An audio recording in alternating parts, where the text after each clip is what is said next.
Tällä videolla kokkaillaan valkosipulikermaperunat ja paistetaan mustaa makkaraa. Otetaan alkuun reilu kilon verran kiinteämaltoista perunaa, jotka kuoritaan. Nämä kuoritut perunat mä pistän lillumaan tonne vesiastiaan siksi aikaa, kun otetaan pari sipulit käsittelyyn. Sipulit saa olla kyllä oikein reilun kokoisia. Perushoito, eli halkastaan, kuoritaan, poistetaan noin kuivat kärjet ja vielä kertaalleen halkastaan. Tää sen takia, että nämä sipulilohkot mahtuu tosta mun yleiskoneen rööristä sisään.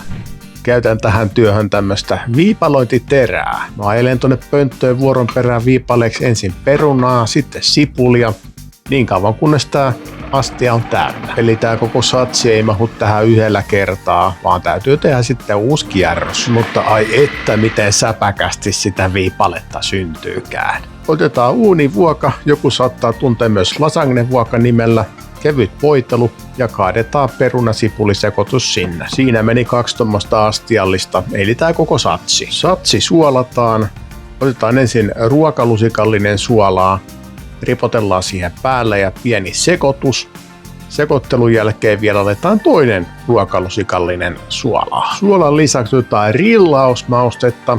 Rillausmaustettakin saa olla ihan reilulla kädellä. Myös musta pippuria pyöräytetään myllystä jokunen kiakka. En ole kauhean hyvä matikassa, mutta sanotaan vaikka tässä 7 pyöräytystä. Kun nyt tuli pyöräyttelystä puhetta, niin pyöräytellään myös perunasipulisekoituksetkin puolella ympäri. Päälle vielä pyöräytellään puoli litraa ruokakermaa ja 225 asteiseen uuniin noin puoleksi tuntia.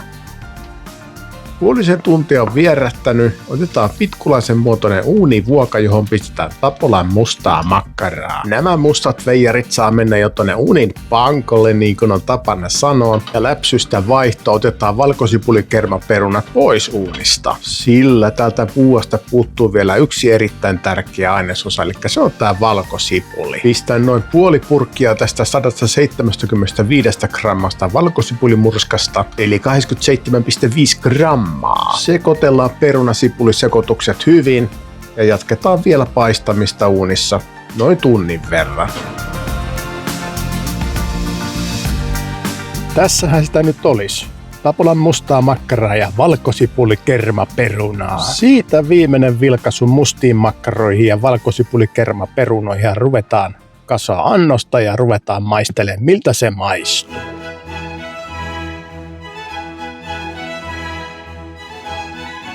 Jotenkin minun mielestä tuntuisi väärältä ruveta nauttimaan tästä herkusta ilman puolukkahilloa. Eli otetaan tuosta muutama lusikallinen hilloa kyytipojaksi, niin päästään kunnolla fiilikseen. Ja fiilishän on sellainen, vaikka joulu olisi vähän lumeton ja musta, niin tää lautasemmosta, se on ainoastaan toivottua herkkua. Kuin myös valkosipulikermaperunat, joista löytyy aivan riittävässä määrin normisipulia ja myös sitä valkosipulia. Ja täytyypi sanoa, että kyllä maistuu. Kuin myös se musta makkara. Mustaa makkaraan tuli mukava rapea kuori ja se on mun mielestä aina ekstraa se rapeus. Tai sellainenhan se oikeastaan kuuluu just ollakin, että siinä on rapea kuori. Muuten se ei ole oikein onnistunut. Kyllä se puolukkahillo vaan se kuuluu tähän mun mielestä tähän annokseen. Kommentoi mitä mieltä itse oot. Onko puolukkahillo mustan makkara ja valkosipulikermaperunoiden kanssa ehdottomasti joo vai ei? Ja taas on kuulkaas tullut se aika sanoa, että kiitoksia videon katsomisesta. Minä jään nauttimaan tästä mustasta herkusta, jonka muuten löysin -30 tuotteena kaupasta, mikä on aika harvinaista. Nähkäämme jälleen ensi videolla ja ensi videolla tehdään jälleen arkkiruokaa ja lihamakaronilaatikko. Moi moi!